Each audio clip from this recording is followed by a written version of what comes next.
It's the Muppet Show. With a very special guest. It's Tricia Veldhausen and Randall my other Smith. half, Randall Smith from Churchill Education. Listen, you would have just seen an email pop in to your inbox explaining some changes that have happened with the work health and safety and the security risk management qualifications.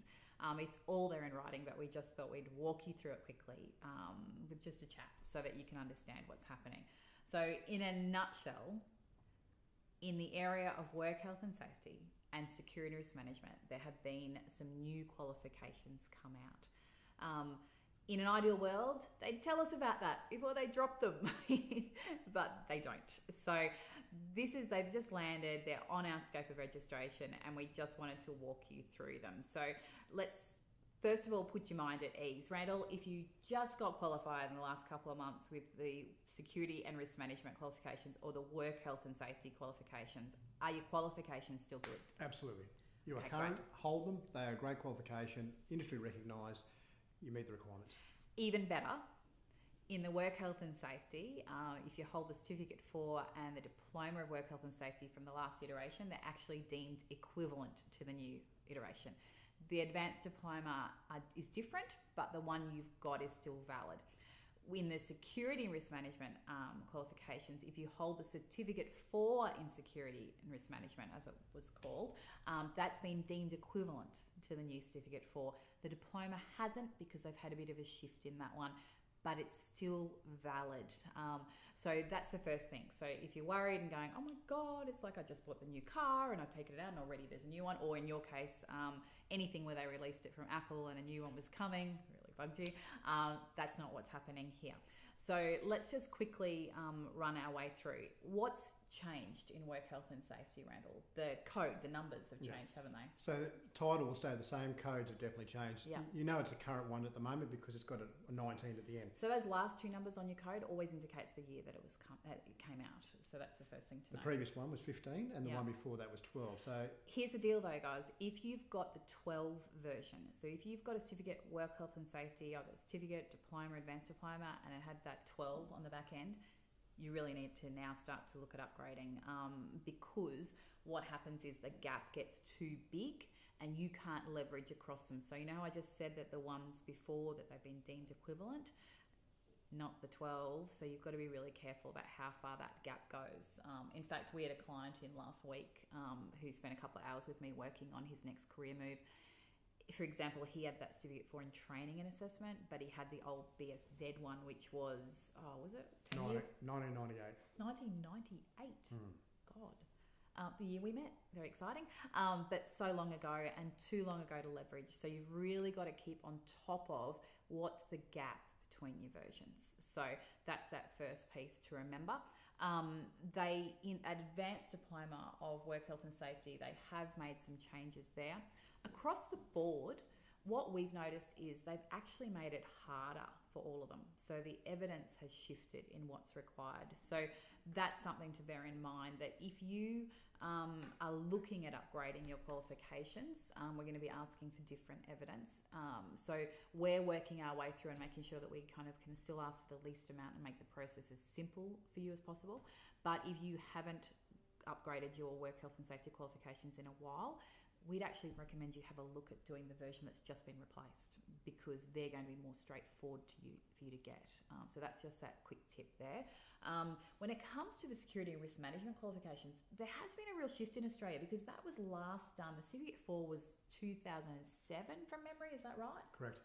And the diploma of security and risk Was management? 2011. So a number of years. And that's quite a lot. Like 12 years at a certificate 4 level and 8 years at a diploma level. And if you think about what's happened in security and risk management practices in Australia in that time, and internationally for that matter, like our shift around cyber security, conversations around terrorism and different threats has shifted dramatically. So they were well overdue for a rework. And so what's the biggest shifts you saw coming out of those? So the biggest shift is, let's work on the diploma, security, risk management. The title has changed. Yeah, they dropped the word "and." They dropped the word "and." Which I keep However, forgetting. the significant change is there is a pre-entry requirement or a prerequisite that you have to hold. either the old Certificate 4 in Security and Risk Management that ended in an '07, Yes. or that you hold one of the two new Cert 4s. So there's two Cert 4s now, not just one. Yep, so the Certificate Yeah, 4 in Security and Risk Management was split into two qualifications. One is around risk management, one's around risk analysis. Okay. Now it's a pre-requirement. You must hold it before you enrol into the diploma. Yeah.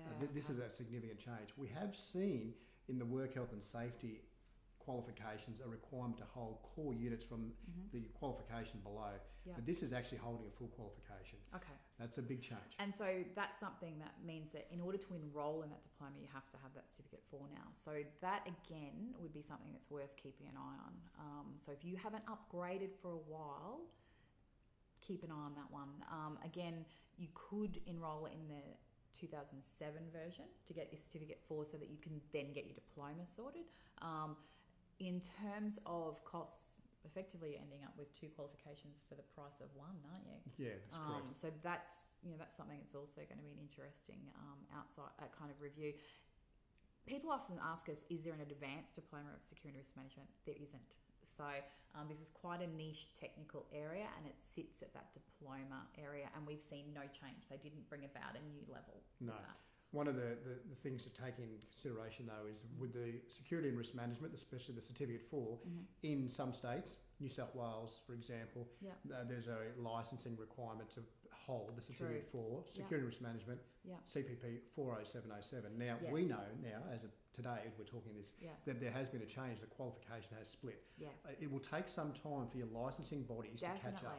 Definitely. So government does not talk to each other well, people. So, and we've seen an example of that already. The Certificate 3 in Investigative Services also recently dropped a new version.